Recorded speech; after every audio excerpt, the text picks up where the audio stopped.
Dr. Rowe, we're going to put on your other hat, which is your day-to-day physician hat of family practitioner.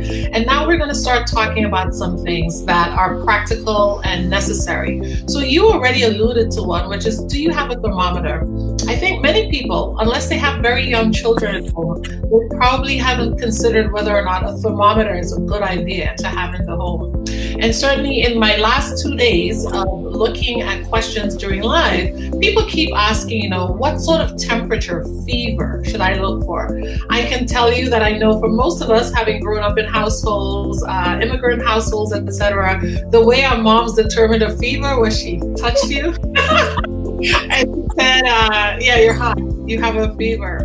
But the truth is, for people with low-grade fever, like a 38 degrees Celsius or 100.4 degrees Celsius, it's not that easy. Mom can't use the back of her hand. Grandma, no matter how good she is, can't really use the back of her hand to figure out what your temperature is.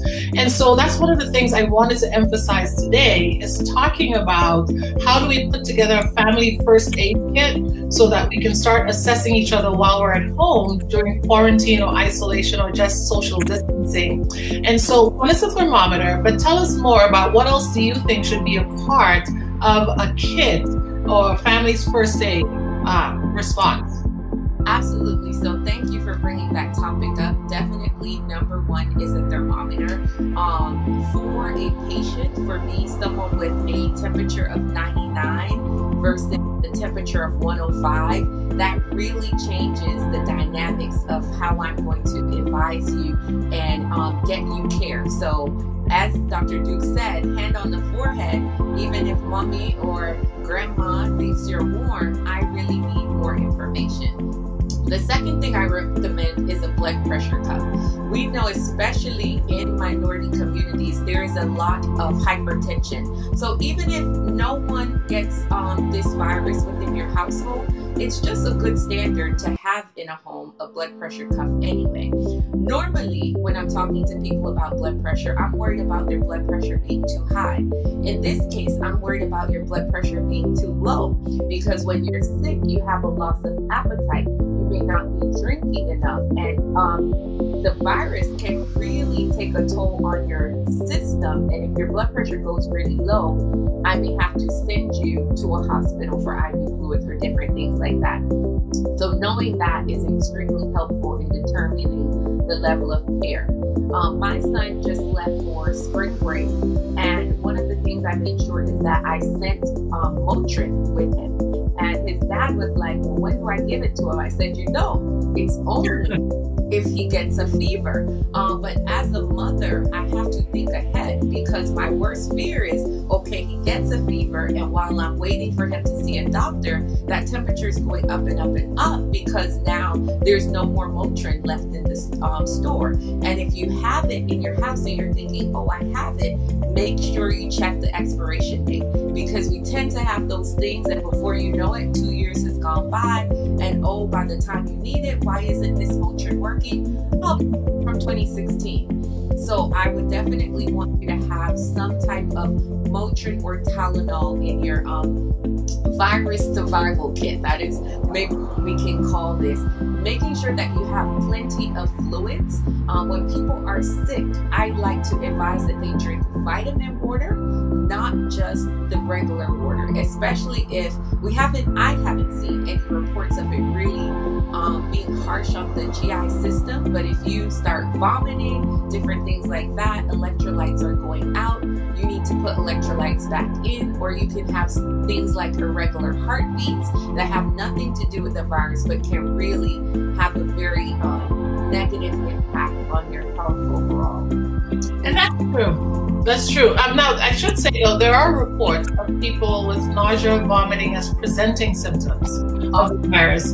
And certainly the case reports looking particularly at children saw that some of the infants who presented, who were later diagnosed with COVID-19, the initial symptoms were diarrhea and nausea, vomiting. Not the most common symptom, but it was one of the symptoms that people presented with.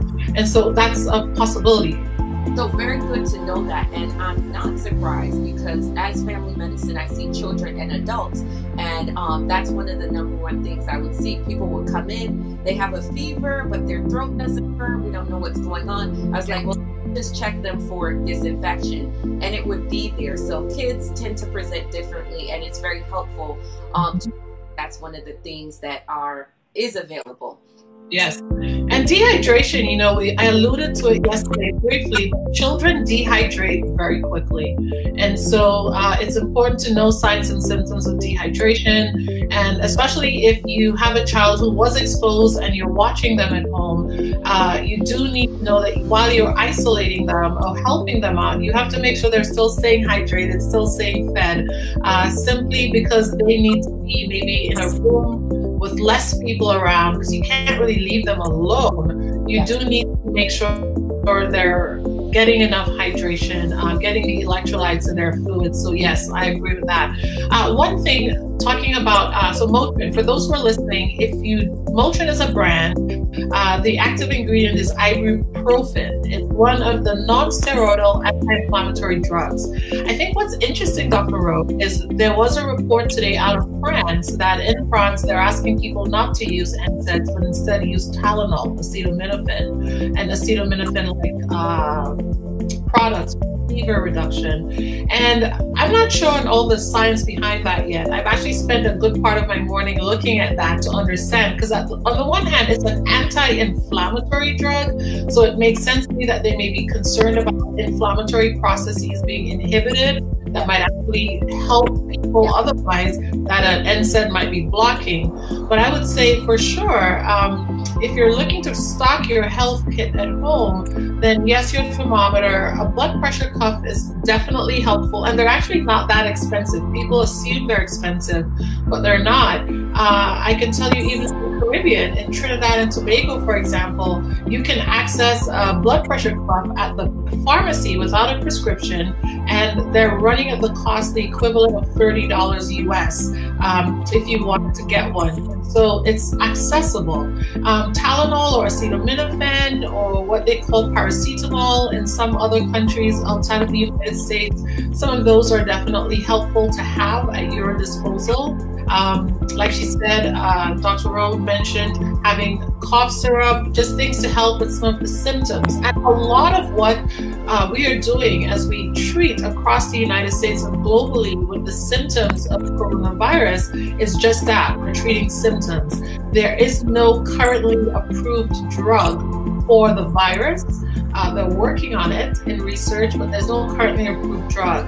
And so that's important. How about just general first aid? Because you've got the kids home, they're probably going to be playing around, you know, things happen. Absolutely. I would definitely agree with having a first aid kit just handy, just in case anything else comes up while you're at home dealing with this. But like you said, cough medicine, with the exception being children, depending on who you speak to, under 2 or under 4, be careful about giving them cough medication, not only because some of the ingredients, but when you suppress their ability to cough, then you may actually harm them because they're retaining things in their lungs that they should be expelling.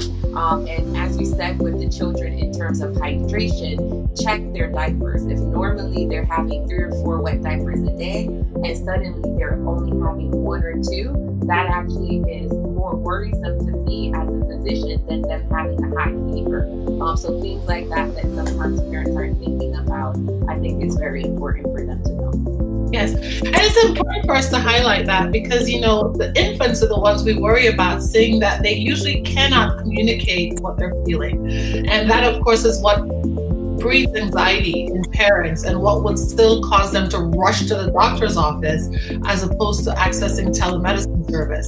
So it's good for them to hear that there are ways that a doctor, there are questions. And that's the thing I want you guys to know. If you're not in the medical field, believe me when I say it, we've been trained to ask questions to assess people's symptoms, right? And this is why telemedicine works. Is a doctor, a healthcare provider who has been well trained knows what questions to ask you.